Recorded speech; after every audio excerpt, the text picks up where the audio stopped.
nuptial hours draws on apace. 4 happy days for the southern moon.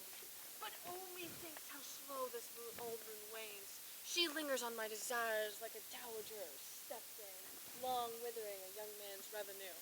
4 days will quickly steep themselves in night. 4 nights will quickly dream away the time, and then the moon, like to a silver bow, new bet in heaven, shall behold the night of our celebrities. Go, Philostrate, stir up the opinion of youth and merit, and wake the pert and nimble spirit of mirth. Let melancholy force the funeral. That pale companion is not for our pomp. Now, Hippolyta, I woo thee with my sword, and one that I love doing thee injuries. But I'll wed thee in another key, with pomp, with triumph, and with revel and...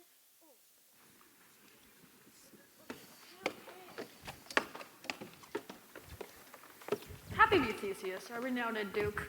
Thank you, good Aegeus. What's the news with thee? Full of vexation come I, with complaint against my child, my daughter Hermia. Stand forth, Demetrius.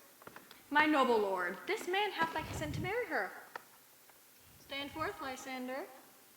And my gracious Duke, this man hath bewitched the bosom of my child.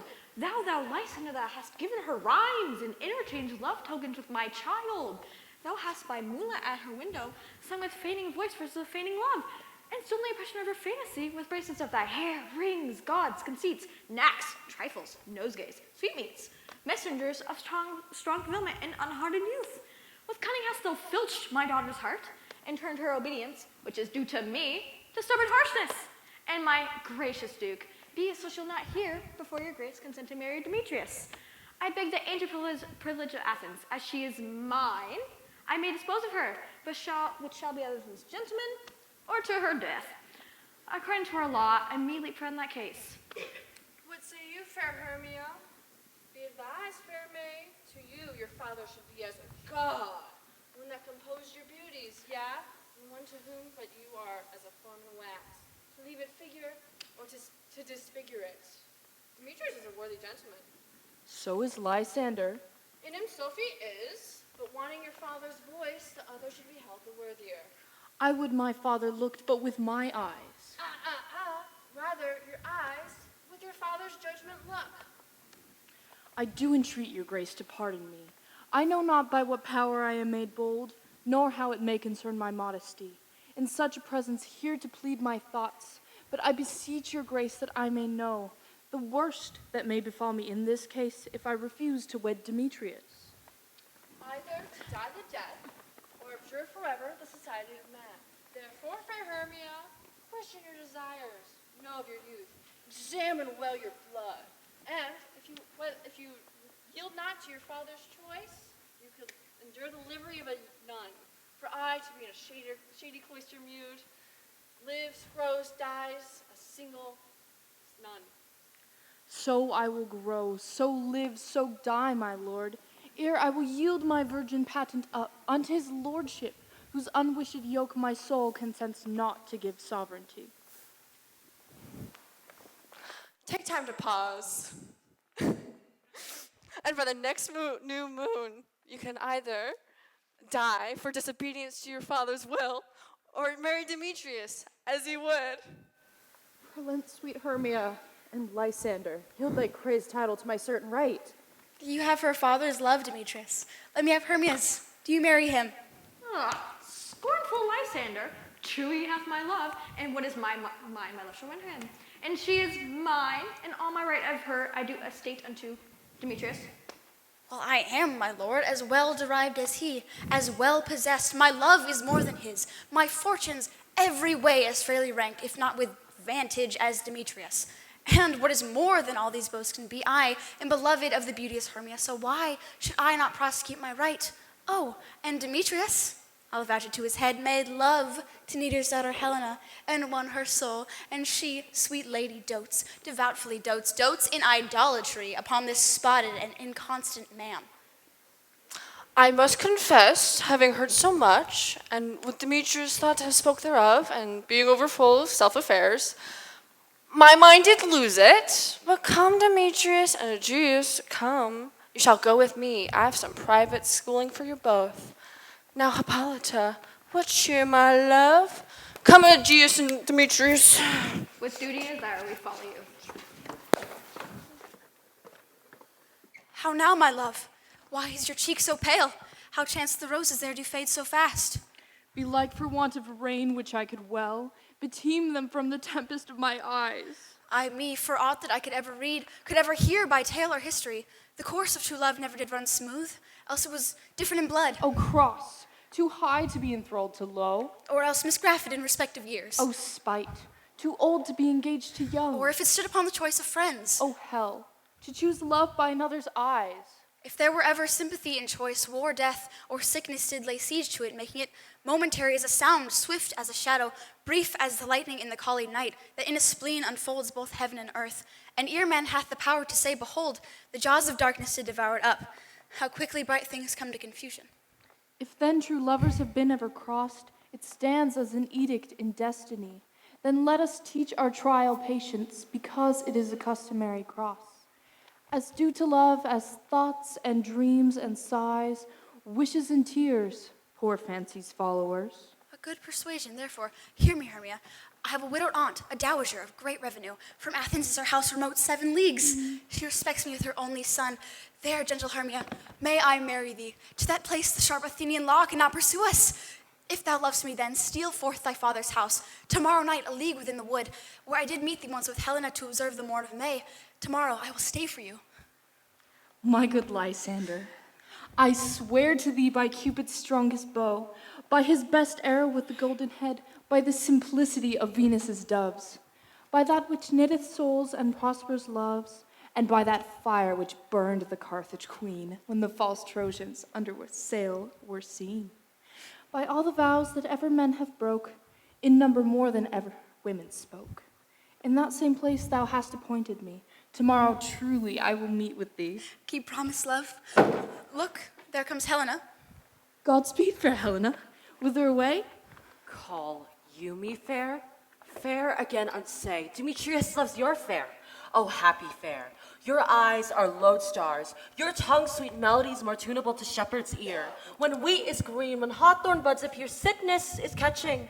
Oh, were favor so, yours would I catch, fair Hermia. Here I go. My eye, your eye, my tongue should catch your tongue, sweet melody. Oh, were the world mine, Demetrius being baited. The rest I'd give to you to be translated. Oh, teach me how you look and with art you sway the motion of Demetrius' heart. I give him love. Just kidding. He wishes me to give him love, but I give him hate. The more I love, the more he hateth me. I give him curses, and he continues to give me love. Oh, that my prayers such affection can move.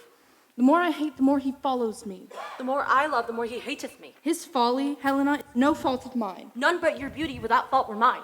Take comfort. He no more shall see my face. Lysander and myself will fly this place. Before the time I did Lysander see, seemed Athens as a paradise to me. Oh, then what grace in my love do dwell, that he hath turned a heaven unto a hell. Tomorrow night, when Phoebe doth behold her silver visage in the watchy glass, decking with liquid pearls on plated grass, a time when lovers' flight still doth conceal, through Athens' gates we've devised to steal. And in the wood where often you and I, upon faint primrose beds, were wont to lie, emptying our bosoms of their counsel sweet, there my Lysander and myself shall meet, and thence from Athens turn away our eyes to seek new friends and stranger companies. Farewell, sweet playfellow, pray thou for us, and good luck grant thee thy Demetrius. Keep word, Lysander, we must starve our sight, from lovers' food till morrow deep midnight. I will, my love. Helen, adieu. As you on him, Demetrius dote on you.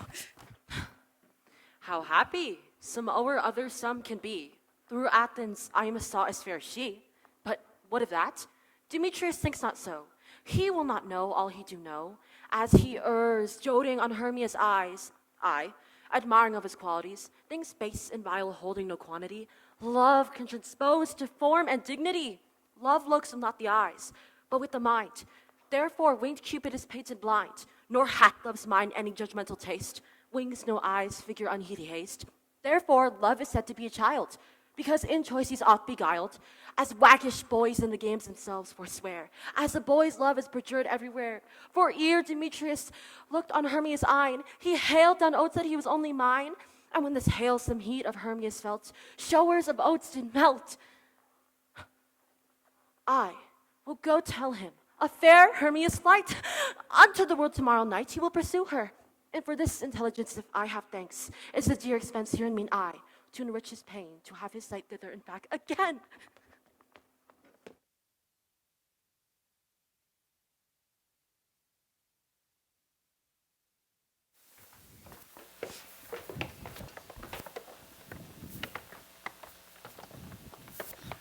Is all our company here? You are best to call them generally, man by man, according to the script. Here are the scrolls of every man's name which is thought fit through all Athens to play in our interlude before the Duke and Duchess on his wedding day at night. First, good Peter Quince, say what the pleats on. Then, read the names of the actors and so grow to a point. Mary, our play is the most lamentable comedy and most cruel death of Pyramus and Thisbe. A very good piece of work, I assure you. Mary, now, read the names of the actors. Masters, spread yourselves. Answer as I call you. Nick Bottom the Weaver. Ready? Name what part I am to play, and proceed. You, Nick Bottom, are set down for Pyramus. What is Pyramus? A lover or a tyrant? A lover who kills himself most gallant for love. That should ask some tears in the true performing of it. If I do it, let the audience look to their eyes. I'll brew storms. I will condole to some measure. Yet my chief humor is for a tyrant. I could play Ericles rarely, part to tear a cat in, to make all split. The raging rocks and shivering shocks shall break the locks of prison gates. Phoebus' car shall shine from far and make and mar the foolish fates. This was lofty. Now, name the rest of the players. This is Ericles' vein, tyrant's vein. The lover is more condoling. Francis Flute, the bellows mender. Here, Peter Quince. Flute, you must take Thisbe on you. Oh, what is Thisbe? A wandering knight?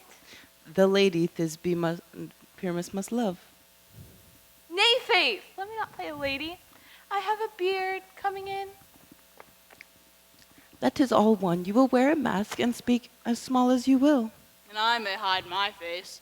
Let me play Thisbe too. I will speak in a monstrous little voice. Thisne, Thisne! Ah, Pyramus dear, thy lover dear, thy Thisbe dear, and lady dear.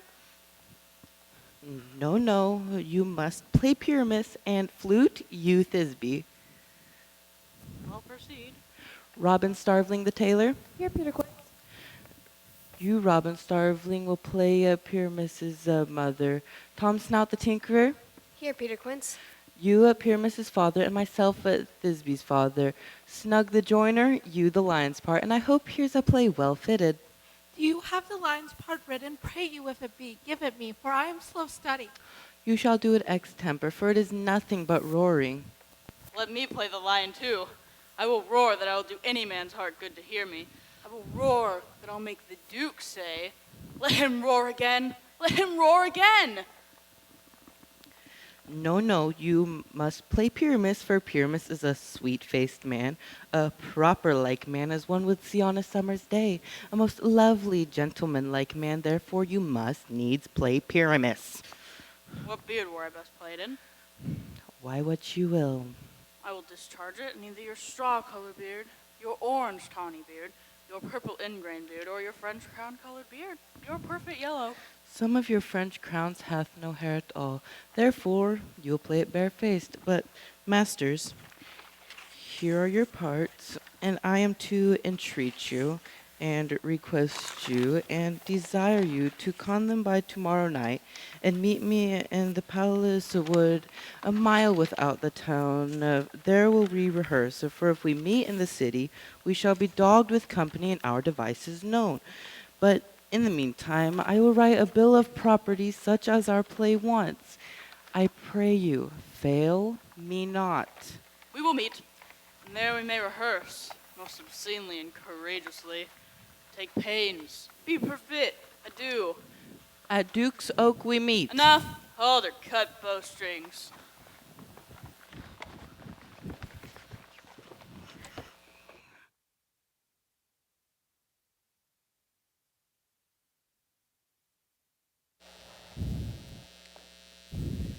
now, spirit, whither wander you? Over hill, over dale, through bush, through briar, over park, over pale, through flood, through fire. I do wander everywhere, swifter than the moon's sphere. And I serve the fairy queen, to dew her orbs upon the green. The cowslips tall her pensioners be, in their gold coat spots you see, those be rubies, fairy favors. In those freckles live their savors. Must go seek some dewdrops here, and hang a pearl in every cowslip's ear. Farewell, thou lawless spirits, I'll be gone. Our queen and all her elves come here anon. The king doth keep his revels here tonight. Take heed the queen come not within his sight, for Oberon is passing, fell in wrath, because that she as her attendant hath a lovely boy stolen from an Indian king. She never had so sweet a changeling, and jealous Oberon would have the child, knight of his train, to trace the forest wild. But she perforce withholds the loved boy, crowns him with flowers, and makes him all her joy. And now they never meet in grove or green, by fountain clear or spangled starlight sheen. And they do swear that all their elves for fear creep into acorn cups and hide them there. Either I mistake your shape in making quiet, or else you are that shrewd and knavish sprite, called Robin Goodfellow. Are not you he that frights the maidens of the villagery, skim milk and sometimes labor in the quern, and bootless make the breathless housewife turn, and sometimes make the drink to bear no barm, misled night wanderers laughing at their harm, those that hobgoblin call you in sweet puck, you do their work, and they shall have good luck. Are not you he? Thou speakest aright. I am that merry wanderer of the night. I jest to Oberon and make him smile, when I a fat and bean-fed horse beguile, neighing in likeness of a filly foal. Sometime lurk I in a gossip's bowl, in very likeness of a roasted crab, and when she drinks against her lips I bob, and on her withered dewlap pour the ale, the wisest aunt telling the saddest tale. Sometime for a 3-footstool mistaketh me, slip I from her bum, down topples she, and Taylor cries and falls into a cough. Then the whole choir hold their hips and laugh, waxen in their mirth, and knees and swear. A merrier hour was never wasted there. But room fairy, here comes Oberon. And here my mistress, would that he were gone. Ill met by moonlight, proud Titania. What, jealous Oberon? Fairy, skip hence, I have forsworn his bed and company. Tarry, rash wanton, am not I thy lord? Then I must be thy lady, but I know when thou hast stolen away from fairyland, and in the shape of Corinne sat playing pipes of corn and voicing love to amorous Philida. Why art thou here? Come from the furthest steep of India, but that forsooth your bouncing Amazon, your buskin mistress, and your warrior love to Theseus must be wed, and you come to give their band joy and prosperity? How canst thou thus for shame, Titania, glance at my credit with Hippolyta, knowing I know thy love to Theseus? Didst not thou guide him through the glimmering night? These are the forgeries of jealousy, and never since the middle summer spring met we on hill, on dale, forest, or mead, by paved fountain or by rushy brook, or in the beached margins of the sea, to dance our ringlets in the whistling wind. But with thy brawls thou hast disturbed our sport. Therefore the winds, piping to us in vain, have, as in revenge, have sucked up from the sea contagious fogs, which, falling on the land, have every river made so proud that they have overborne their contents. Therefore, the ox, stretching his yoke in vain, the plowman has lost his sweat, and the green corn rotted away ere youth attained his beard. The fold stands empty in the drowned field. The 9 men moors is filled with mud, and the green corn in the quaint mazes for the wanton green for lack of tread are indistinguishable. The human mortals want their winter here. No night is with him or carol blessed, therefore the moon, governess of floods, pale in her anger washes all the air. Rheumatic diseases do abound, and through this distemperature we see the seasons alter. Hoary-headed frosts fall into the fresh lap of the crimson rose, and on old time's thin and icy crown an odorous chaplet of sweet summer buds is as in mockery set. The spring, the summer, childing autumn, angry winter change their wanton liveries, and by their increase now not knows which is which. And this same progeny of evil comes from our debate, our dissension. We are their parents and original. Do you amend it then? It lies in you. Why should Titania cross her Oberon? I do but beg of a changeling child to be my henchman. Set your heart at rest. The fairyland buys not the child of me. His mother was a votress of my order, And in the spice and Indian air by night, full often hath she gossiped by my side, and on Neptune's yellow sands, marking the embarked traders on the flood, where she, following with pretty and with swimming gait, her womb then rich with my young squire, would imitate and sail upon the land, and return again with trifles, as from a voyage rich with merchandise. But she, being mortal, of that boy did die, and for her sake do I rear up that boy, and for her sake I will not part with him. How long within this wood intend you stay? Perchance till after Theseus' wedding day, if you will patiently dance in our round and see our moonlight revels, go with us. If not, shun me, and I will spare your haunts. Give me the boy, and I will go with thee. Not for thy fairy kingdom, fairies away, we shall chide downright if I longer stay.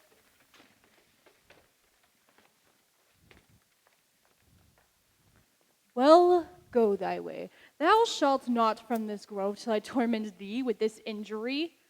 My gentle Puck, come hither.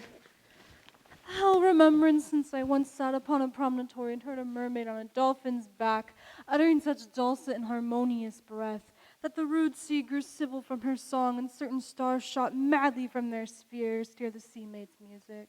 I remember. That very time I saw, but thou couldst not, Cupid's aim all armed, a certain vessel thrown by the west. Yet marked I where the bolt of Cupid fell. It fell upon a little western flower, once milk white, now purple with love's wound. And maidens, they call it love and idleness. Fetch me this flower, the herb I showed thee once. The juice of it on sleeping eyelids laid will make or man or woman or madly dote upon the next light thing it sees. Fetch me this herb, and be here thou again, ere the Leviathan can swim a league. I'll put a girdle round about the earth in 40 minutes. Having once this juice, I will watch Titania as she sleeps, and drop the liquor of it in her eyes. The next thing waking then she looks upon, she must pursue it with the soul of love. I will make her render up her page to me. But who comes here? I am invisible, and I will overhear their conference. I love thee not, therefore pursue me not. Where is Lysander and fair Hermia? The one I'll stay, the other stayeth me. Thou told me they were stolen into this wood, and here I am, and wood within this wood, because I cannot meet my Hermia. Hence, get thee gone, and follow me no more. You draw me, you hard-hearted indolent, but yet you draw my iron. For my heart is true as steel. Leave you your power to draw, and I shall have no power to follow you. Do I entice you? Do I speak you fair? Or do I, in plainest truth, tell you that I do not, nor that I cannot love you? And even for that do I love you the more. Demetrius, I am your spaniel. You spurn me, strike me, neglect me, lose me, only to give me leave. Unworthy as I am to follow you, what worser place can I beg with a high respect of me than to be used as you use your dog? Tempt not too much the hatred of my spirit, for I am sick when I do look on thee. And I am sick when I look not on you. You do impeach your modesty too much, to leave the city and commit yourself into the hands of one that loves you not, to trust the opportunity of night in the ill counsel of a desert place with the rich worth of your virginity. Your virtue is my privilege, for that it is not night when I do see your face. Therefore, I think I am not in the night, nor doth this wood lack world's company. For you, in my respect, are all the world. Then how can it be said I am alone when all the world is here to look upon me? I'll run from thee, and I'll hide me in the brakes, and leave thee to the mercy of wild beasts. The wildest has such a heart as you. Run when you will, the story shall be changed. Apollo flies, and Daphne holds the chase. The dove pursues a griffin. The mild time makes speed to catch a tiger. Bootless speed when cowardice pursues, and valor flies. I will not stay thy questions. Let me go. Or if thou follow me, do not believe, but I shall do thee mischief into this wood. I, in the temple, in the town, the field, you do me mischief, fie, Demetrius. Your wrongs do set a scandal on my sex. We may not fight for love as men may do. We should be wooed, and we're not made to woo. I'll follow thee, and make a heaven of hell to die upon him I love so well. Be well, nymph. Ere he do fly through this grove and seek thy love. Hast thou the flower there, welcome wanderer? Aye, there it is. I pray thee, give it to me. I know a bank where the wild thyme blows, where oxlips and nodding violet grows, over canopy with luscious wood vine, with sweet musk roses and eglantine. There sleeps Titania, sometime in the night, lulled in these flowers with dances and delight. There the snake throws her enameled skin, weeds wide enough to wrap a fairy in. Take thou some of it, and seek through this grove. A sweet Athenian lady has fallen in love with a disdainful youth. Anoint his eyes, but do it when the next thing he looks upon may be the lady. You'll know him by the Athenian garments he hath on. Effect it with some care, that he may prove more fond on her than she of her love. Do this, and meet me ere the first cock crow. Fear not, my lord, your servant shall do so. Come now around a linifary song, then for the third part of a minute hence. Some to kill cankers in the musk rose buds, some war with remorice for their leaden wings, to make my small elves' coats, and some to keep back the clamorous owls that nightly hoots and wanders at our quaint spirits. Sing me now to sleep, then to your offices, and let me rest.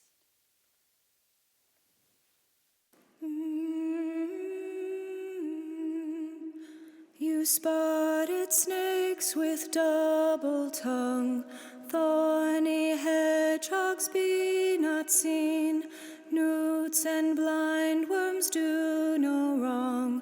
Come not near our fairy queen, Philomel with melody, sing in our sweet lullaby.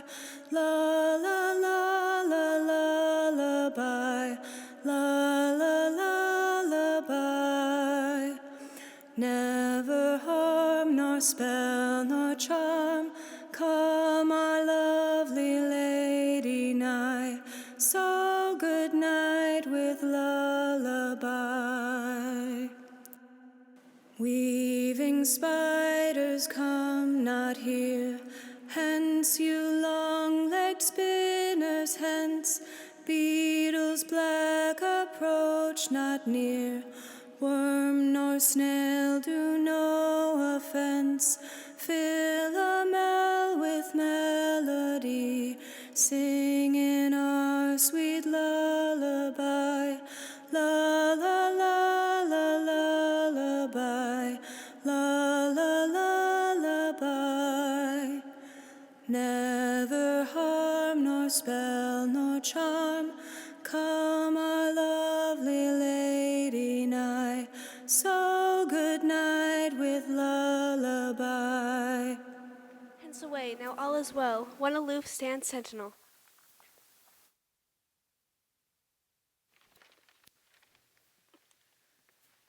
What thou seest when thou dost wake, do it for thy true love take. Love and languish for his sake. Be it ounce, cat, or bear, pard or boar with bristled hair. When thou wakes, it is thy dear. Wake when something vile is near.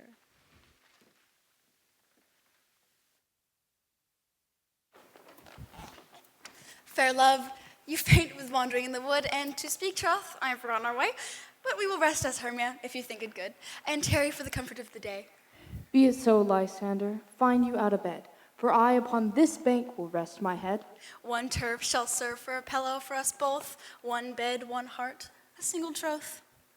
Nay, good Lysander, for my sake, my dear, lie further off yet. Do not lie so near. Okay, take the sense, sweet of my innocence. Love takes meaning. In love's conference, I mean only that your heart unto mine is knit, so that one heart we can make of it. Two bosoms interchained with an oath, therefore two bosoms, a single troth. But by your side no bedroom we deny, for lying so, Hermia, I do not lie. Lysander riddles very prettily. Now, much beshrew my manners and my pride, if Hermia meant to say Lysander lied. But, gentle friend, for love and courtesy, lie further off in human modesty. Such separation as may well be said becomes a virtuous bachelor and a maid. So far be distant, and good night, sweet friend. Thy love ne'er alter till thy sweet life end. Amen, amen to that fair prayer say I, and then in life when I end loyalty. Here's my bed. Sleep give thee all his rest. With half that wish, the wisher's eyes be pressed. Through the forest I have gone, but Athenian found I none on whose eyes I might approve this flower's force and stirring love. Night and silence! Who is here? Weeds of Athens he doth wear. This is he, my master said, despised the Athenian maid. And here the maiden, sleeping sound, on the dank and dirty ground. Pretty soul, she durst not lie near this lack love, this kill courtesy. True, upon thy eyes I throw all the power this charm doth owe. When thou wakes, let love forbid, sleep his seat on thy eyelid. Now awake when I am gone, for I must now to Oberon.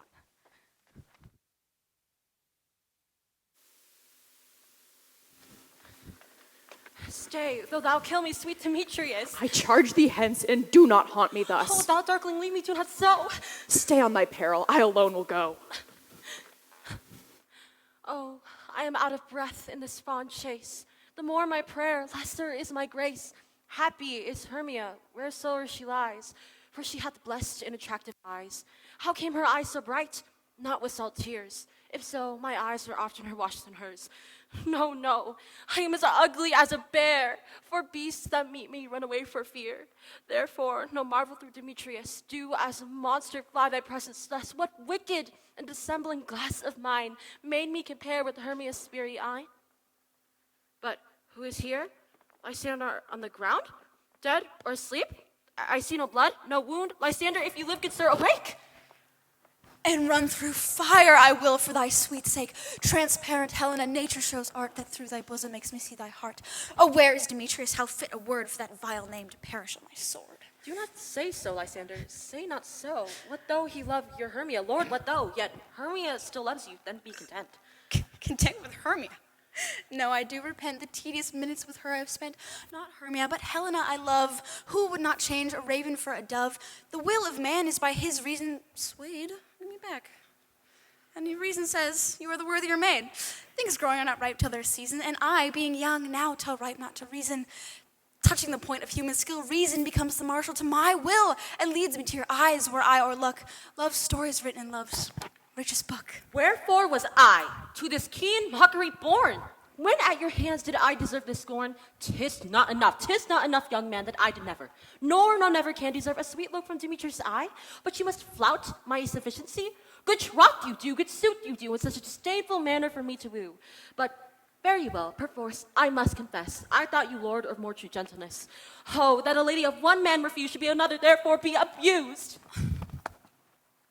She sees not Hermia. Hermia, sleep thou there, and never mayst thou come Lysander near. For as a surfeit of the sweetest things, a deepest loathing to the stomach brings, or of the heresies that men did leave, are hated most of those they did deceive. So thou, my surfeit and my heresy, of all be hated, but most of me. And now all my powers address your love and might, to honor Helen and be her knight. Help me, Lysander, help me. Do thy best to pluck this crawling serpent from my breast. Ay me, for pity, what a dream was here. Lysander, look how I do quake with fear. Methought a serpent ate my heart away, and you sat smiling at his cruel prey. Lysander? What removed? Lysander, Lord. What out of hearing? Gone? No sound, no word. Alack, where are you? Speak, and if you hear, speak of all loves. I swoon almost with fear. No, then I well perceive you are not nigh. Either death or you I'll find immediately.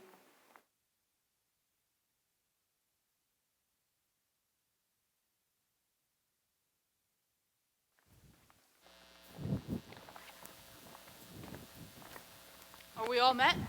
Pat, here's a marvelous convenient place for our rehearsal.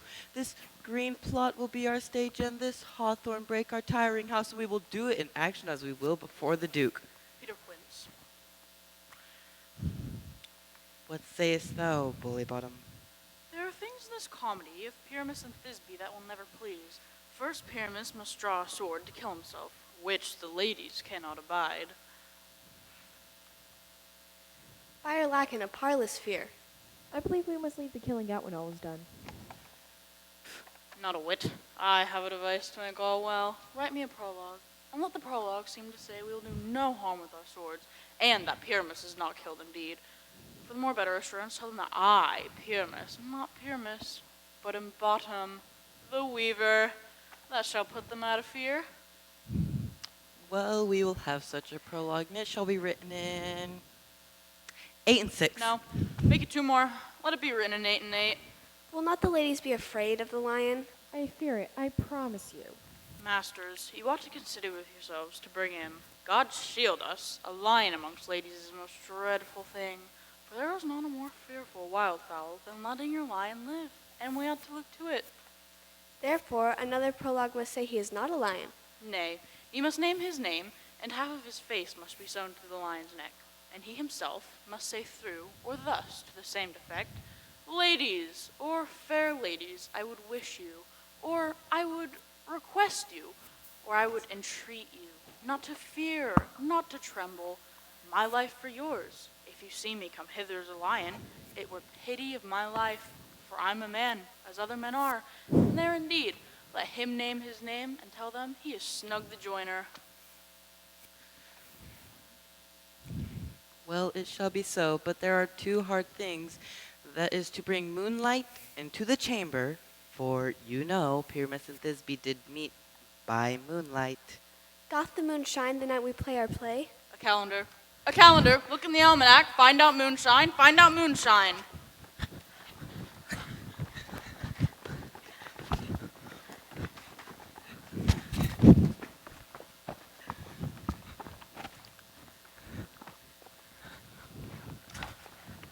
Yes, it doth shine that night. Why then, may we leave a casement in the great chamber where we play open, and the moon may shine in through that casement. Aye, or one must come in and says he comes to disfigure or to present moonshine. But there is another thing. That is to bring in a great wall, for, says the story, Pyramus and Thisbe did talk through the chink of a wall. Some man or other must present wall, and let him have some loam or some plaster or some rough cast about him to signify wall, or let him hold his fingers thus, and through that cranny shall Pyramus and Thisbe whisper. Well, it shall be so. Come, sit down, every mother's son, rehearse your parts. Pyramus, you begin. When you have spoken your speech, enter into that break, and so according everyone to his cue. What hempen homespuns have we swaggering here so near to the cradle of our fairy queen? What? I'll play toward. I'll be an auditor, an actor too, perhaps, if I see cause. Speak, Pyramus. Thisbe, stand forth.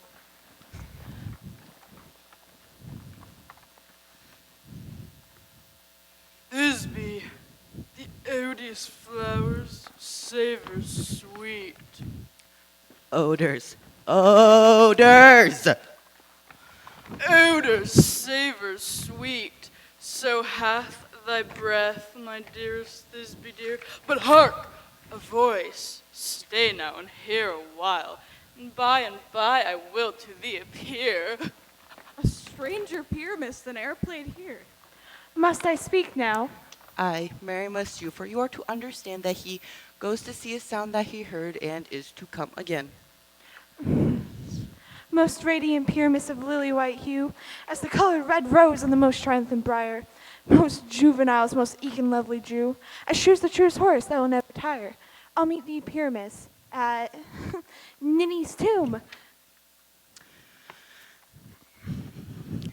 Highness's tomb. Man, why you must not speak that yet. That you answer to Pyramus, you speak all your parts at once, cues and all. Pyramus, enter. Your cue is past. It is never tire. Oh! As Thisbe, as shoes the truest horse, that would never tire.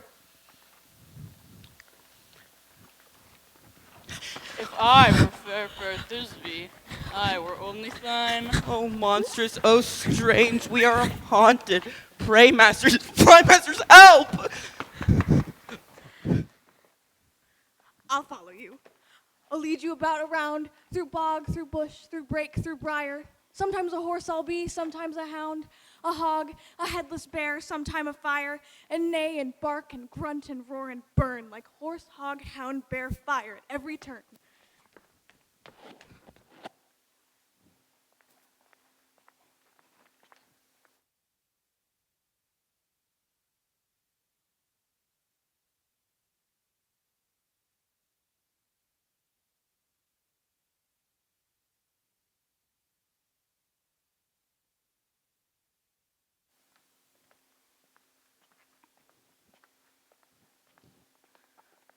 Why do they run away? This is knavery of them to make me afeard. O Bottom, thou art changed. What do I see on thee? What do you see? You see an asset of your own, do you?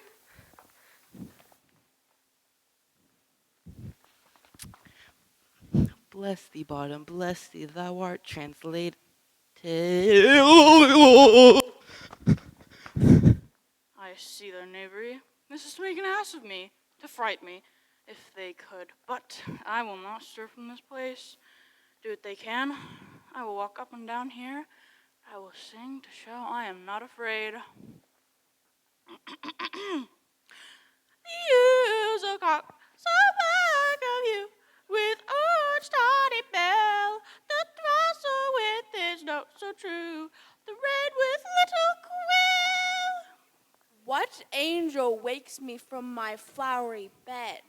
It's a sparrow, the plain song and the lark, cuckoo gray, whose note for many a man doth mark, and dares not answer, nay. For who would set his wit so foolish a bird? Who would give the bird the lie, though he cry cuckoo? Never so. I pray thee, gentle mortal, sing again! Mine ear is much nearer to thy note, as is mine eye much enthralled in thy shape. Thy fair virtues force perforce doth move me on thy first view to say, to swear, I love thee. Methinks, mistress, you should have little reason for that. And yet, to say the truth, reason and love keep a little company nowadays. The more the pity that some modest neighbors will keep them separated. Nay, I can gleek upon occasion. Thou art as wise as thou art beautiful.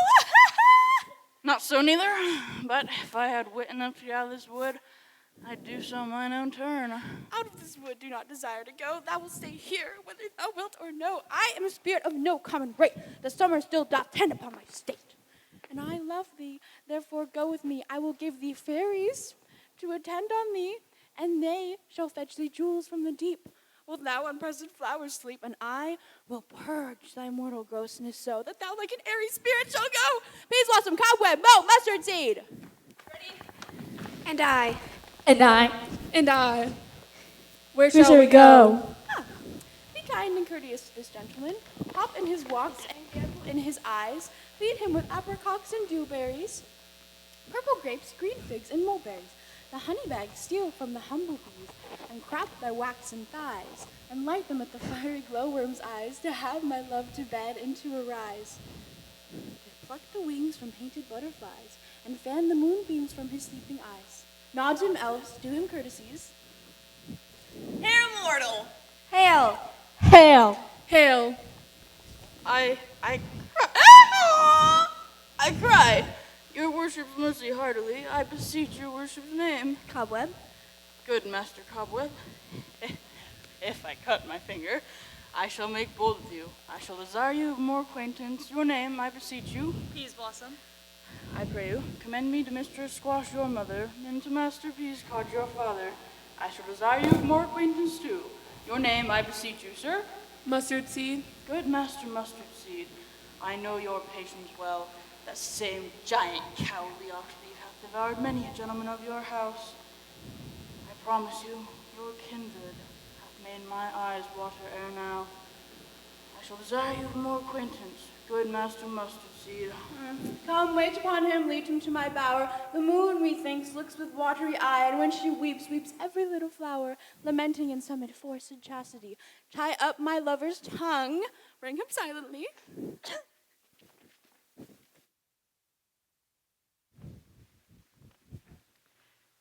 I wonder if Titania be awaked, that what it was next, that next came to her eye, that she must dote on an extremity. Here comes my messenger. How now, mad spirit? What night rule about this haunted grove? My mistress with a monster is in love. Near to her close and consecrated bower, while she was in her dull and sleeping hour, a crew of patches, rude mechanicals, who work for bread upon Athenian stalls, were met together to rehearse a play, one intended for great Theseus' nuptial day. The shallowest thick skin of that barren sort, who Pyramus presented in their sport, forsook his scene and entered in a break. I did him at this advantage take, an ass's knoll I fixed upon his head. Anon, his Thisbe must be answered, and forth my mimic comes. When they him spy, as wild geese doth the creeping fowler eye, or russet-pated choughs, many in sport, rising and cawing at the gun's report, sever themselves, and madly sweep the sky. At his sight, away his fellows fly, and at our stamp, here o'er and o'er one falls. He murder cries, and help from Athens calls. Their sense thus weak, lost by their fears thus strong, made senseless things begin to do them wrong. For briars and thorns at their apparel snatch, some sleeves, some hats, at yielders all things catch. I led them on in this distracted fear, and left sweet Pyramus translated there. In that moment, so it came to pass, Titania waked, and straightway loved an ass. This falls out better than I could devise. But hast thou latched the Athenian eyes with the love juice as I bid thee do? I took him sleeping, that is finished too, and the Athenian woman by his side, that when he wakes, of force she must be eyed. Stand close, this is the same Athenian. Yes, this the woman, but not this the man. What? Oh, why rebuke you him that loves you so? Lay breath so bitter on your bitter foe. Now I but chide, but I should use thee worse. For thou, I fear, hast given me cause to curse. If thou hast slain Lysander in his sleep, being o'ershoes in blood, plunge in the deep and kill me too. The sun was not so true unto the day as he to me. Would he have stolen away from sleeping Hermia? I'll as soon believe this whole earth may be bored, and that the moon may through the center creep, and so displease her brother's noontide with the Antipodes. It cannot be but thou hast murdered him. So should a murderer look, so dead, so grim. So should the murdered look, and so should I, stabbed through the heart with your stern cruelty. Yet you, the murderer, look as bright, as clear as yonder Venus in her glimmering sphere. What's this to my Lysander? Where is he? Ah, good Demetrius, wilt thou give him me? Rather give his carcass to my hounds. Out, dog, out, cur. Thou drivest me past the bounds of maiden's patience. Hast thou slain him then? Henceforth be never numbered among men. Oh, once tell true even for my sake. Durst thou have looked upon him, being awake?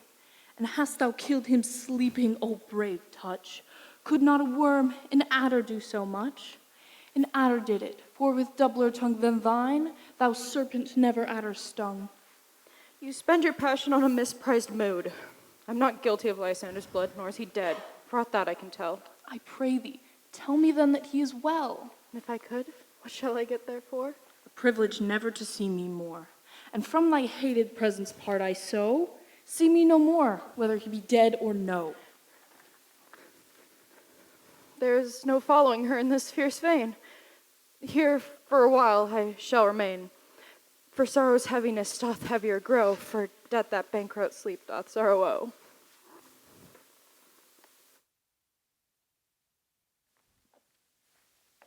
Oh, Puck? What hast thou done? Thou hast mistaken quite, and laid the love juice on some true love's sight. Must perforce ensue some true love turn, and not a false turn true. Fate o'errules that one man holding troth, a million fail, confounding oath to oath. About the wood, go swifter than the wind, and look thou find Helena of Athens, all fancy sick, and pale of cheer. Some true love that'll cost the fresh bud dear. By some illusion, see thou bring her here, I'll charm his eyes again she do appear. I go, look how I go, swifter than an arrow from the Tartar's bow.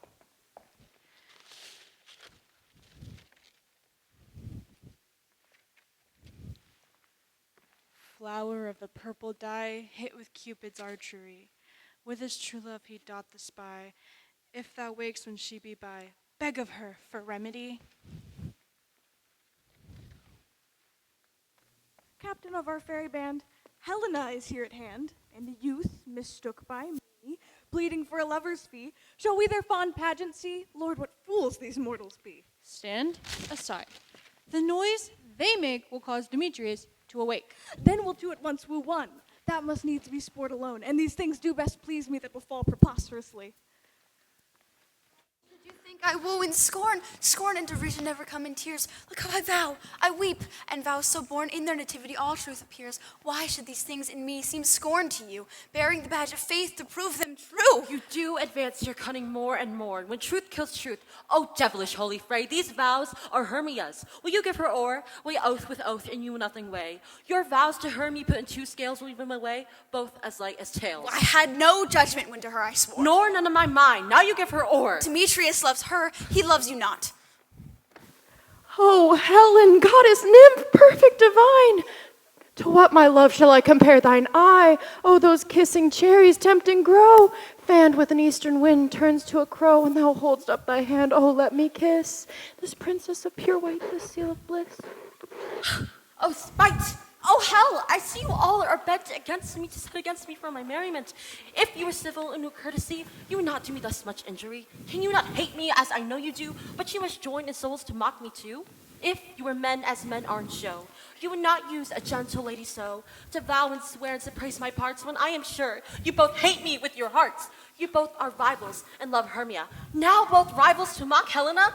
A trim exploit, a manly enterprise, to conjure tears up in a poor maid's eyes with your derision. None of noble sort would so offend a virgin, extort a poor soul's patience, all to make you sport. You are unkind, Demetrius. Be not so, for you love Hermia. And this you know, I know. Here with all goodwill and all my heart. Hermia's love, I yield you my part. Take it. Never did mockers waste my idle breath. Lysander, I will have none. If I e'er loved her, all that love is gone. My heart to her but has guess why sojourned. Now to Helen is at home returned, there to remain. Helen is not so. Disparage the faith thou dost not know, lest to thy peril thou buy it dear. Look where thy love comes, yonder's thy dear. Dark night that from the eye his function takes, the ear more quick of apprehension makes. Wherein it doth impair the seeing sense, it pays the hearing double recompense. Thou art not by mine eye, Lysander, found. Mine ear, I thank it, brought me to thy sound. But why unkindly didst thou leave me so? Why should he stay with whom love doth press to go? What love could press Lysander from my side? Lysander's love that would not let him bide. For fair Helen, who more inglids the night than all yon fiery O's and eyes of light. Why seekst thou me? Could not this make thee know the hatred I bear for you made me leave thee so? You speak not as you think. It cannot be. Lo, she is one of this confederacy. Now I perceive they have conjured all three to fashion this false sport in spite of me. Injurious Hermia, most ungrateful maid, have you conspired? Have you with these contrived to bait me with this foul derision? Is all the counsel that we two have shared, the sisters' vows, the hours we have spent when we have took the hasted-footed time for parting us, was all forgot? All school days, friendship, childhood, innocence? We, Hermia, like two artificial gods, have with our needles printed both on one flower, both on one sampler, sitting on one cushion, both warbling of one song, both in one key, as if our hands and sides and voices and minds have been a culprit. So we grew together, like two double cherries singing parted, but yet in union and partition. Two lovely berries molded on one stem, two of the first like coats and heraldry, due but to one and crowned with one crest, as you rent our ancient love asunder. To joining with men in scorning your poor friend? 'Tis not friendly, 'tis not maidenly, our sex as well as I may charge you with for it, though I alone do feel the injury. I am amazed at your words. I scorn you not. It seems that you scorn me. Have you not set Lysander to follow me and praise my eyes and face, and made your other love, Demetrius, who even but now did spurn me with his foot, to call me goddess, nymph, divine and rare, precious, celestial? Wherefore he speaks to her he hates, and wherefore, Lysander, deny your love, so rich within his soul. What though I be not so in grace as you, so hung upon with love, so miserable most to love unloved? This you should pity rather than despise. I understand not what you mean by this. I do. Preserve counterfeit sad looks make mouths upon me when I turn my back. Wink at each other. Hold the sweet jest up. This sport well carried shall be chronicled. If you have any pity, grace, or manners, you not make me such an argument. But bear you well, 'tis partly my own fault, which death or absence soon shall remedy. So stay, gentle Helena. Hear my excuse, my love, my life, my soul for Helena. Excellent. Oh, excellent. Sweet, do not scorn her so. Thou canst compel more than she can entreat. Thy weak threats have no more power than her prayers. Helen, I love thee. By my life I do. I swear to all that I will lose for thee to prove him false and say he loves thee not. I say I love thee more than he can do. Oh, if thou say so, withdraw and prove it too. Quick, come. Lysander, where 2 tens all this? Away, you Ethiop.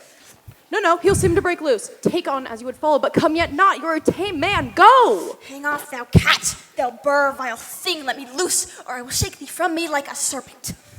Why are you grown so rude? What changes this, sweet love? Thy love? Out, tawny Tartar, out. Oh, hated potion, loathed medicine, hence. Do you not jest? Yes, sooth, and so do you. Demetrius, I'll keep my word with thee. I would I had your bond, for I perceive a weak bond holds you. I'll not take your word. Oh, what, should I hurt her? Strike her, kill her, dead? Though I hate her, I will not harm her so. What can you do me greater harm than hate? Hate me? Wherefore, oh me, what news, my love? Am I not Hermia? Are you not Lysander? I am as fair now as I was erewhile. Since night you loved me, yet since night you left me. Why then you left me, oh the gods forbid, in earnest, shall I say. I, by my life, and never did desire to see thee more. Therefore, be out of hope, of question, of doubt. 'Tis no jest that I hate thee and love Helena. Oh me, you juggler, you canker blossom, you thief of love. What, have you come by night and stolen my love's heart from him? Fine eye, Faith. Have you no modesty, no maiden shame, no touch of bashfulness? What? Will you tear impatient answers from my gentle tongue? Fie, you counterfeit, you puppet, you! Puppet? Why so?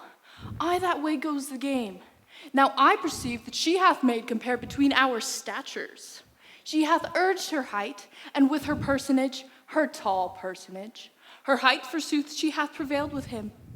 And are you grown so high in his esteem because I am so dwarfish and so low? How low am I, thou painted maypole? Speak, how low am I?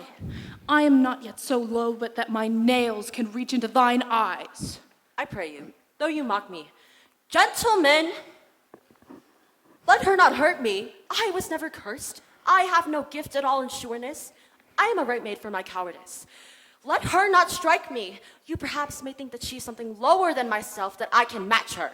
Lower? Hark again. Good Hermia, do not be so bitter with me. I evermore did love you, ever kept your counsels, never wronged you. Save that love unto Demetrius. I told him of your stealth unto this wood. He followed you for love, I followed him. But he hath chid me, hence threatened me to spurn me, strike me, nay, to kill me too. So you let me quite go. Back to Athens will I bury my folly back and follow you no further. Let me go. You see how simple and how fond I am. Why get you gone? Who is that hinders you? A foolish heart that I leave here behind. What, with Lysander? With Demetrius. Fear not, my love. She shall not harm thee. No, sir, she shall not, though you take her part. When she is keen, she is shrewd. She was a vixen when we went to school, and though she be belittled, she is fierce. Little again? Nothing but low and little? Why will you suffer her to flout me thus? Let me come to her. Get you gone, you dwarf. You minimus of hindering not grass maid, you bead, you acorn. You are too officious in her behalf that scorns her services. Take not as you would follow, speak not of Helena, take not her part. For if thou dost intend, never so little show of love to her.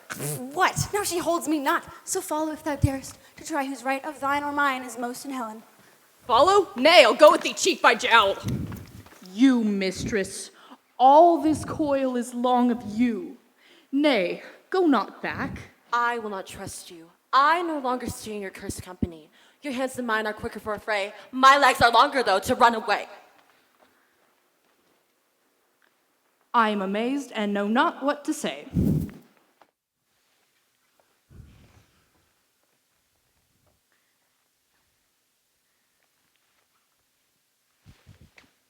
This is thy negligence.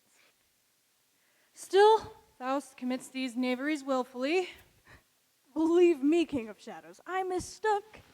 Did not you tell me I should know the man by the Athenian garments he had on? And so far blameless proves my enterprise that I have anointed the Athenians' eyes. And so far I'm glad I did so sort, for their jangling I esteem a sport. Thou seeks these lovers a place to fight. Aye. Therefore, Robin, overcast the nights. The starry welcome cover thou anon, with drooping fog as black as Akron, and lead these testy rivals so astray, as to make sure one comes not within another's way. Like to Lysander, sometime rein thy tongue, then to Demetrius, and stir up bitter wrong. Sometime rail thou like Demetrius, and lead them thou thus. and o'er their brows doth counterfeiting sleep. Then crush this herb into Lysander's eyes. My fairy lord, this must be done with haste. For night's swift dragons cut clouds full fast, and yonder shines Aurora's harbinger, at whose approach ghosts wandering here and there troop home to their churchyards, damned spirits all. Already did their wormy beds are gone, for fear lest day should look their shames upon. They wilfully themselves exile from light, and must, for I consort with black-browed night. We are fairies of another sort. I, the morning's love, oft had made sport, and like a forester these groves do tread, even to the eastern gate, all fiery red. But, notwithstanding haste, make no delay. We must effect this business yet ere day. Up and down, I will lead them up and down. I am feared in field and town. Goblin, lead them up and down. Here comes one. Where art thou, proud Demetrius? Speak thou now. Here, villain, drawn and ready, where art thou? I will be with thee straight. Follow me then to plainer ground. Lysander, speak again. Thou runaway, thou coward, art thou fled? Speak, in some bush? Where dost thou hide thy head? Thou coward, thou art bragging to the stars, telling the bushes thou look'st for wars will not come. Come, recreant, come thou, child, I'll whip thee with a rod. He's defiled that draws a sword on thee. Yea, art thou there? Follow my voice, we'll try no manhood here. He goes before me and still dares on. When I come where he calls, then he is gone. The villain is much lighter heeled than I. I follow fast, but faster he does fly. Fallen am I in the dark and uneven way. I will rest me here, come thou gentle day, for if thou ever show me thy grey light, I will find Demetrius and revenge this spite. Ha ha ha, coward, why comest thou not? Abide me, for well I wot. Thou runst before me, shifting in every pace, but thou darest not stand nor look me in the face. Where art thou now? Come hither, I'm here. Nay then, thou mockst me. Thou shalt buy this dear, if ever I thy face by daylight see. Now go thy way, faintness constraineth me to measure out my length on this cold bed. By daylight's approach, look to be visited. O weary night, O long tedious night, abate thy hours, shine comforts from the east, that I may back to Athens by daylight, that sometimes shuts up sorrow's eye. Steal me a while from mine own company. Yet but three, come one more, two of both kinds makes up four. Oh, here she comes, cursed and sad. Cupid is a knavish lad, thus to make poor females mad. Never so weary, never so in woe, bedabbled with the dew and torn with briars, I can no further crawl, no further go. My legs can keep no pace with my desires. Here will I rest me till the break of day. Heaven's shield Lysander, if they mean a fray. On the ground, sleep sound, I'll apply to your eye, gentle lover remedy. When thou wakest, thou takest true delight in thy former lady's eye. And the country proverb known, every man shall have his own, and in waking shall be shown, Jack shall have Jill, naught shall go ill. The man shall have his mare again, and all will be well.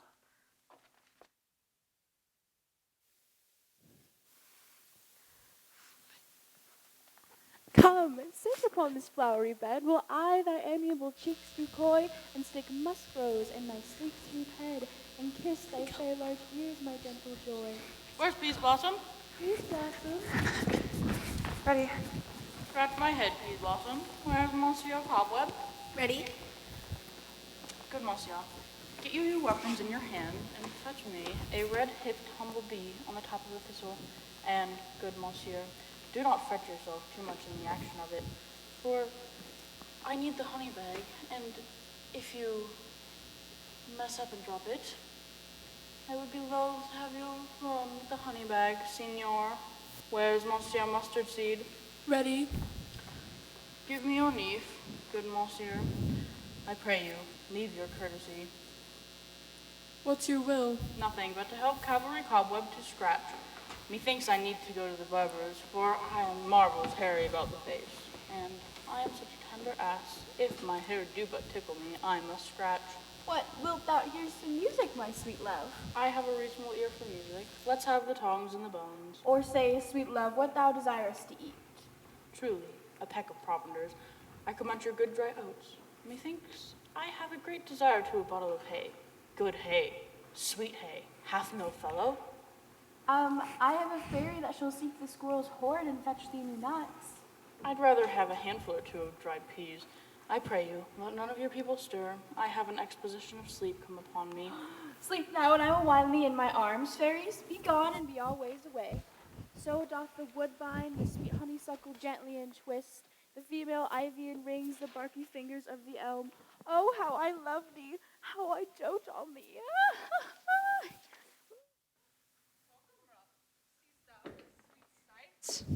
Her dotage I do begin to pity.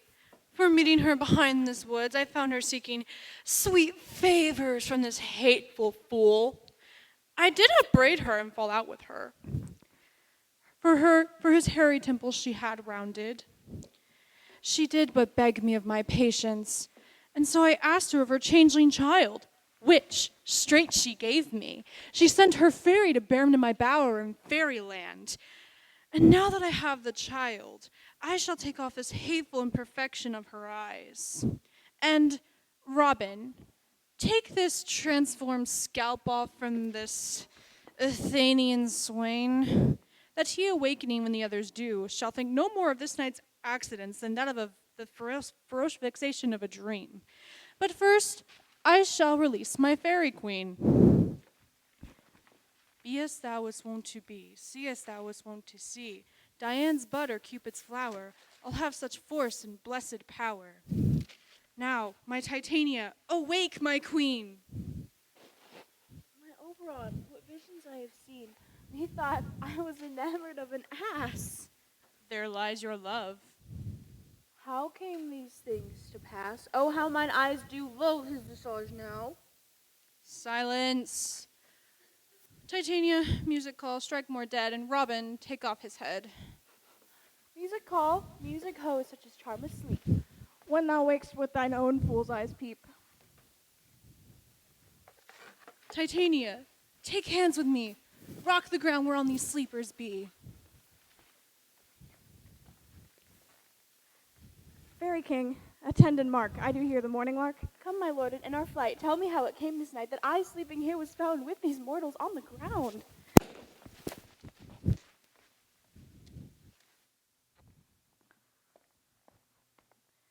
You know, personally, I think the swords is kind of a hazard. I'm not going to do that, but wouldn't it be messed up if I did? I feel like that would kind of change the whole tone of everything. Let go of it, man. Thank you.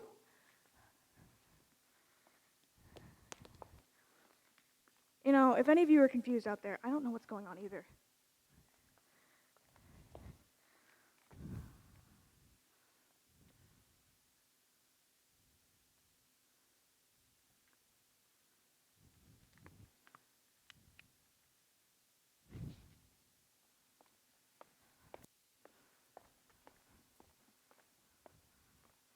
Kind of clingy, this one.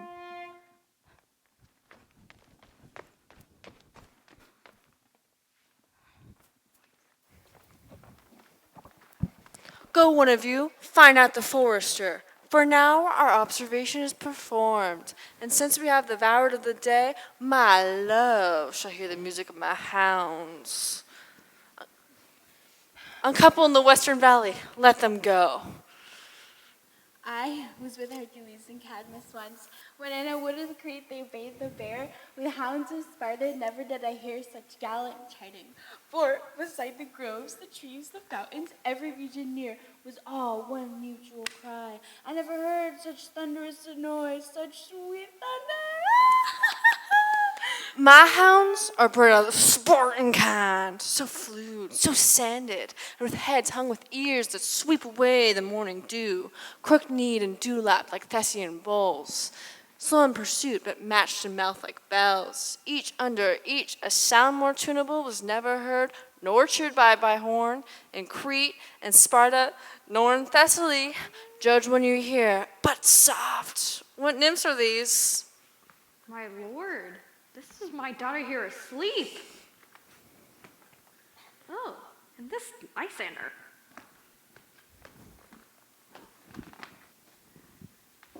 my god. And this Demetrius. And this Helena. Oh, Nadar's Helena. I wonder if they're being here together. No doubt they rose up early to observe the rite of May, and hearing our intents came to grace us in our solemnity. But speak, Aegeus, is this not the day Hermias to give answer to her choice? It is, my lord. Well then, go bid the huntsmen to waken with their horns. Good morrow, gentle friends. St. Valentine is past. Began the woodbirds but a couple now? Pardon, my lord. I pray you all, stand up. I know you two are rival enemies, so how come this gentle concord in the world, that hate so far from jealousy, to sleep by hate and fear no enmity?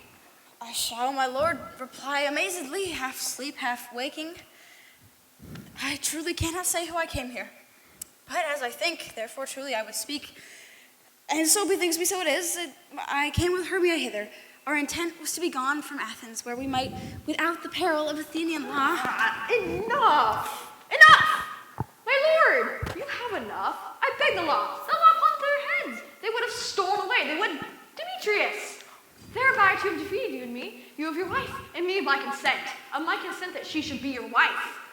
My lord, fair Helen told me of their stealth, and I in fury hither followed them. Fair Helena in fancy following me. But, my lord, by what power, but some power it is, my love to Hermia melted as the snow. Seems to me now as the remembrance of an idle god that in my childhood I did dote upon, and now the object, the pleasure of mine eye is Helena. Was I betrothed ere I saw Hermia, but like a sickness did I loathe this food. Now in my natural taste have come to love it, long for it, and will forevermore be true to it. Fair lovers, you were fortunately met. Of this discourse we'll hear no more anon. Aegeus, I will overbear your will.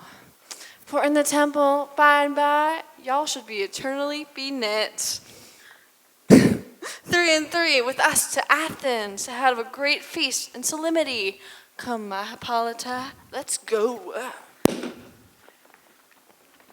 These things seem small and indistinguishable, like far-off mountains turned into clouds. Methinks I see these things with parted eye, when everything seems double. And so methinks, and I have found Demetrius like a jewel, mine own and not mine own. Do you think that the Duke was here and bid us follow him to the temple? Yea, and my father. And Hippolyta.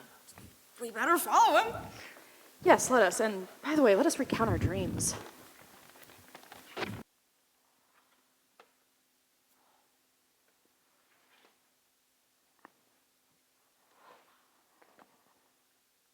When my cue comes, call me and I will answer. My next is most fair Pyramus. Hey ho, Peter Quince. Flute the bellows mender. Snout the tinker. Starveling. God's my life, stolen hence and left me asleep. I have had a most rare vision. I have had a dream past the wit of man to say what this dream was. Man is but an ass if he go about to expound this dream. Methought I was, and methought I had, but man is but a patched fool if he would offer to say what methought I had. There is no man can tell what. The eye of man hath not heard, the ear of man hath not seen, man's hand able to taste, nor his tongue to conceive, or his heart to report what this dream was.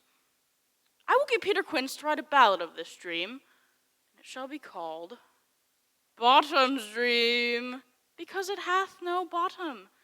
And I shall perform it at the latter end of the play, before the Duke, peradventure. And, to make it the more gracious, I shall sing it at her death.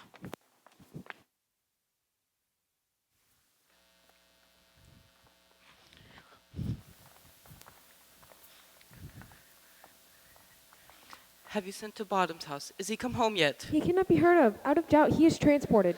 If he come not, the play is marred, to go not forth, doth it? 'Tis not possible. You have not a man in all Athens able to discharge Pyramus, but he. No, he's simply of the best wit of any handicraftsman in Athens. Yea, and he is a very paramour for his sweet voice. You must say a paragon, a paramour's God bless us, a thing of naught. It's coming from the temple, and there are 2 or 3 lords and ladies more married. If our sport had gone forward, we had all been made men. Oh, sweet bully bottom, thus hath he not lost 6pence a day during his life. He have not escaped 6pence a day, and the Duke had not given 6pence a day for playing Pyramus. I'll be hanged.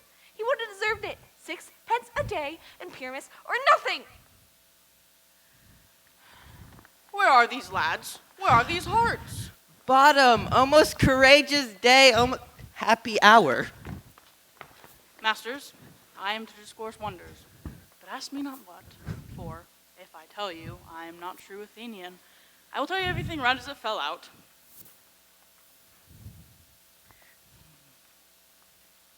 Let us hear, sweet Bottom. Not a word of me. All that I will say is the Duke hath dined. Get your apparel together. Good strings to your beards, new ribbons to your pumps. Every man look over his part, for the short and the long, as our play is preferred.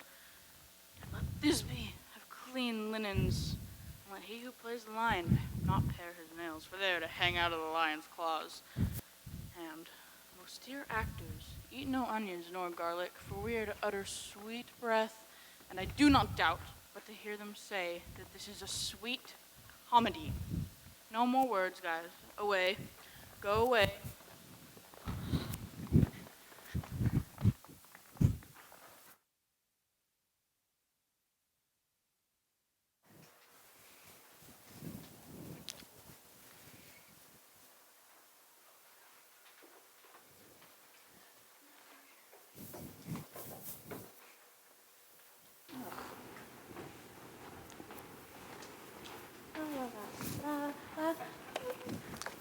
Tis strange, my Theseus, that these lovers speak of. More strange than true, I never may believe these antique fables nor these fairy toys. Lovers and madmen have such strange brains, such seething imaginations that apprehend more than cool reason can ever comprehend. But all the stories of the night told over, and all their minds configured so together, more witnesseth than fancy's images, and grows to something of great quantity, but howsoever strange and admirable. Yeah. Here come the gentle friends now. Joy, gentle friends, joy and fresh days of love be in your hearts. More than to us, wait in your royal walks, your board, your bed. Come now, what masks, what dances shall be had to wear away the long age of 3 hours? Where's our usual manager of mirth? What revels are to be had? Is there not a play to ease the anguish of a torturing hour? Call Philostrate. Here, mighty Theseus. Say, what abridgment have you for this evening? Here's a brief of how many sports are right. Make your choice of which your highness will see first. Here's a lot. Uh-huh. Damn. Okay. See that? Sorry. The battle with the centaurs to be sung by an Athenian eunuch to the harp. Well, none of that. That I have told my love of my kinsman Hercules. The ride of the tipsy bacchanals tearing the Thracian singer in their rage. That is an old device, and it was played when I was from Thebes, last come a conqueror. The thrice 3 muses mourning for the death of learning, late deceased in beggary. That is some satire, keen and critical, not sorting for a nuptial ceremony. A tedious brief scene of young Pyramus and his love, Thisbe, very tragical mirth. Merry and tragical, tedious and brief, that is some hot ice and wondrous strange snow. How shall we find the concord in this discord? A play there is, my lord, some 10 words long, which is brief since I were to know a play. But by 10 words, my lord, it is too long, which makes it tedious. For there is not one word apt one player fitted, for it is tragic, my noble, it is. For Pyramus doth killed himself, and when I did research, I must confess, did make my eyes water. But much merry tears, and the passion of loud laughter never shed.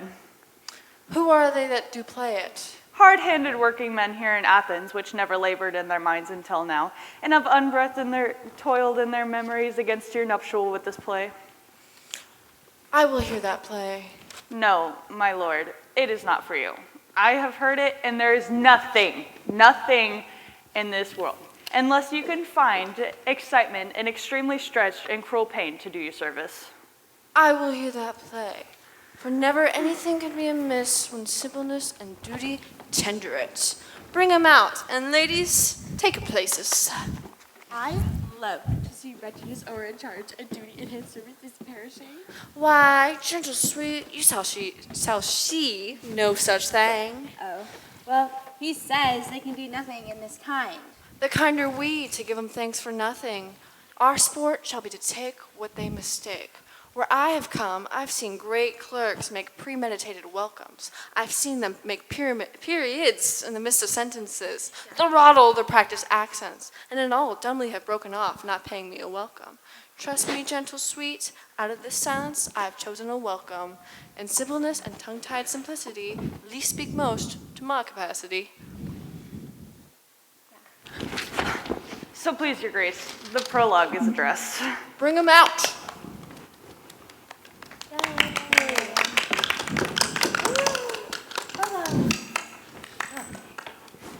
If we offend, it is with our goodwill that you should think we come not to offend, but with goodwill to show us. Ahem.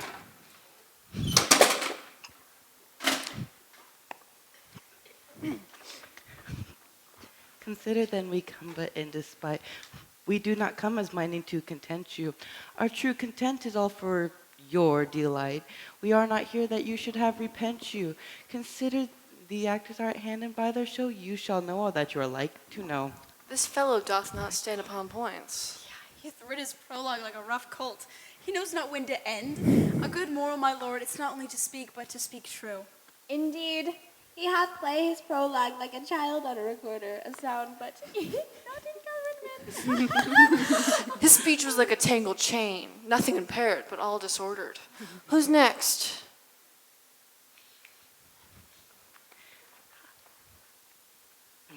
Gentles, perchance you wonder at this show, but wander on till truth make all things plain. This man is Pyramus. If you would know, this beauteous lady, Thisbe is certain. This man with lime and rough cast doth present wall, that vile wall which did these lovers sunder. And through wall's chink, poor souls, they are content to whisper at which let no man wonder. This man lantern dog and bush of thorn presenteth moonshine, for if you would know, by moonshine did these lovers think no scorn to meet at Ninus' tomb, there to woo this grisly beast which lion hight by name. The trusty Thisbe coming first by night did scare away, or rather did affright, and as she fled, her mantle she did fall. The lion vile with bloody mouth did stain. Anon comes Pyramus, sweet youth and tall, and finds his trusty Thisbe's mantle slain. Whereat with bloody blameful blade, he bravely broached his boiling bloody breast, and Thisbe tearing in mulberry shade, his dagger drew and died for all the rest. Let lion, moonshine, wall, and lovers twain at large discourse, while here they do remain. I wonder if the lion be to speak. No wonder, my lord. One lion may when many asses do. In this same interlude it doth befall that I once now by name present a wall, and such a wall as I would have you think that in it a crane hole or chink, through which the lovers, Pyramus and Thisbe, are to whisper, very secretly, this loam, this rough cast, this stone doth show that I am the same wall, the truth is so. This cranny is right and sinister, through which the fearful lovers are to whisper. Would you require lime and hair to speak better? This is the wittiest partition I ever heard discourse, my lord. Silence. Pyramus draws near the wall.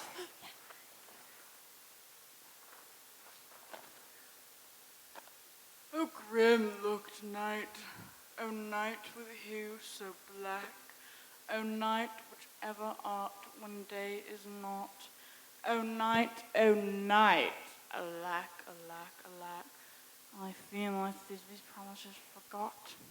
And thou, O wall, O sweet, O lovely wall, show me thy chink to blink through mine eyne. Jove shield thee well, thank you all. But what see I? No Thisbe do I see. Curse you, wall. Curse be thy stones for thus deceiving me. The wall, methinks being sensible, should curse again. No, In truth, sir, you should not. Deceiving moi is Thisbe's cue. She's to enter now, and you will see it fall pat as I told you. Yonder she comes. O wall, for thou hast often heard my moans, my cherry, for parting my fair Pyramus and me, my cherry lips have often kissed thy stones, of lime and hair knit up in thee. I see a voice. Now I to the wall. To see my Thisbe's face. Thisbe! My love, thou art my love, I think. Think what thou wilt. I am thy lover's grace. I'm like Lamander, my trusty still. And I like Helen, till the fates me kill. Not Shafalus to Procris was so true. As Shafalus is for Chris, as I to you. Oh, kiss me through the hole of this vile wall. My lips kiss the wall's hole, not your lips at all. Wilt thou meet me at Ninny's tomb straightway? Tide life, tide death, I'll come without delay.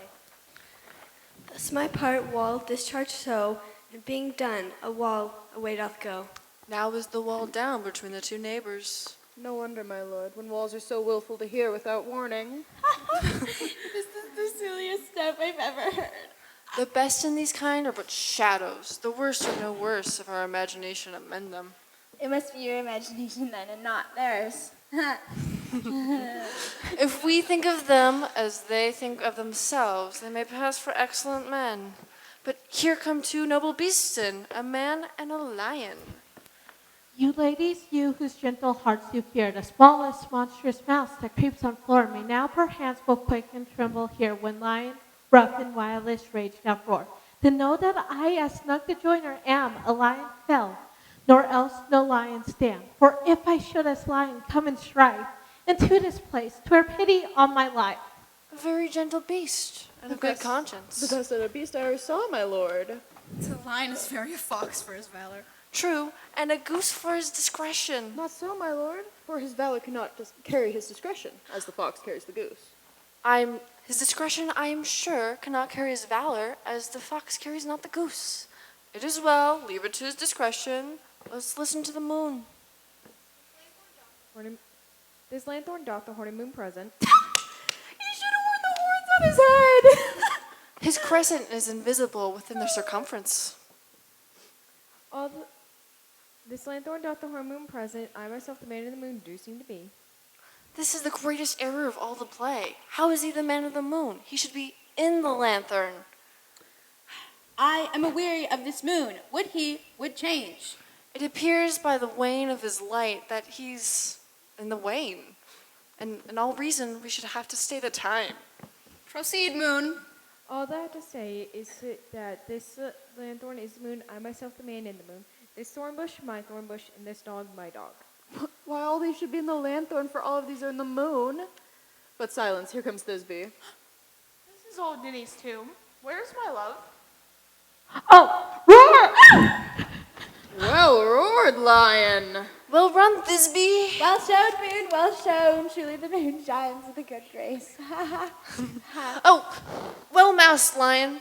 And then came Pyramus. And so the lion vanished.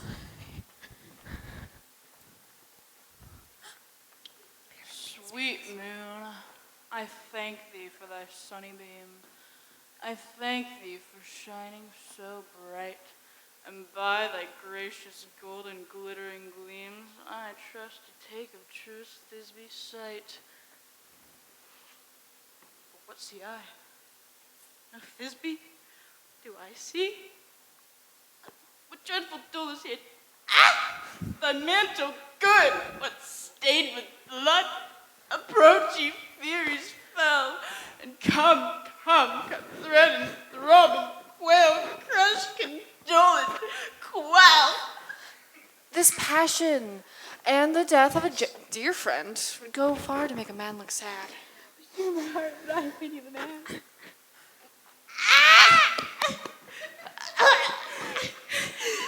Oh, wherefore nature did shall lion's frame, when lion vile hath devoured my dear that is, no, that was the fairest dame that lived, that liked, that loved, that looked with cheer. Come, tears, confound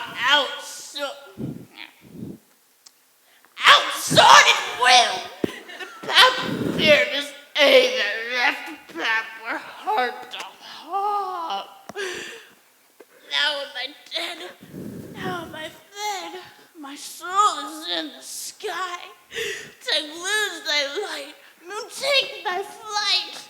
Now die, die, die, die, die. No die but an ace, for he's but one. Less than an ace, man. He's dead. He's nothing. With the help of a surgeon, he might yet recover and improve an ass. Our chance moonshine is gone before this becomes and finds her lover. She will find him by starlight. Here she comes, and her passion ends the play. She will be made for such a mote will turn the balance. He for a man, God warrant us. She for a woman, God bless us. She has spied him already with her sweet eyes. And thus she means fiddle that. Asleep, my love? What, dead, my dove? Oh, Pyramus, arise!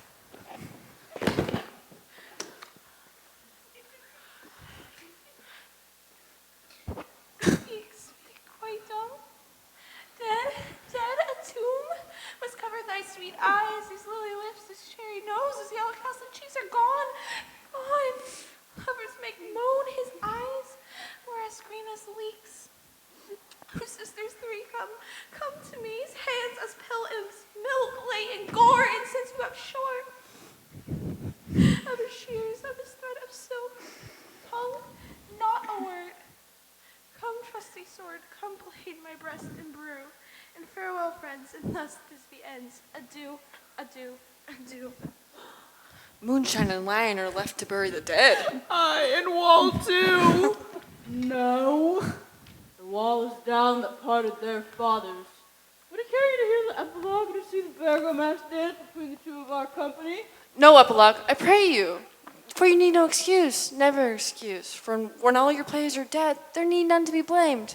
Marry, if he that writ it had played Pyramus and hung himself in Thisbe's garter, it would have been a tragic play. And so it is, truly. But come here, Bergomask, and leave your epilogue alone. The iron tongue of midnight hath told 12. Lovers, to bed. It is almost fairy time. And I fear we might oversleep the coming morn as much as we overwatch this night. A fortnight hold us in this solemnity, and nightly revels a new jollity.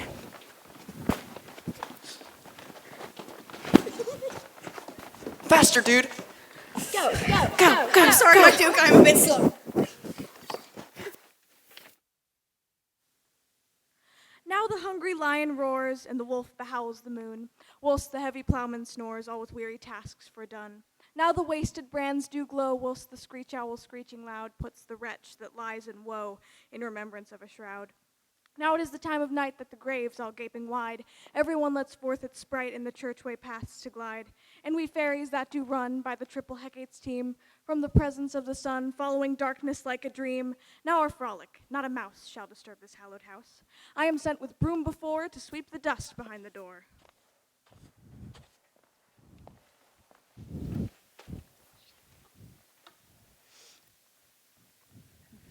Now through the glimmering light, by the dead and drowsy fire, every elf and fairy sprite hop as light as bird from briar. And this ditty after me, sing and dance it trippingly. First rehearse your song by rote, to each word a warbling note. Hand in hand with fairy grace will we sing and bless this place. Now until the break of day, through this house is fairy stray, and to the best bright bed will we, which by us shall blessed be. Every fairy take his gate, and every several chamber bless. Ever, and the owner of it ever shall in safety rest. Trip away, make no stay, meet me all by the break of day.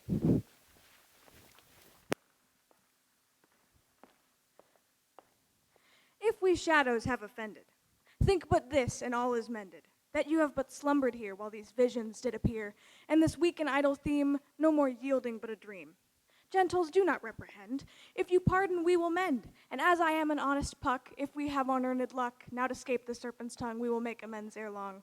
Else the puck a liar call. So good night unto you all. Give me your hands if we be friends, and Robin will restore amends.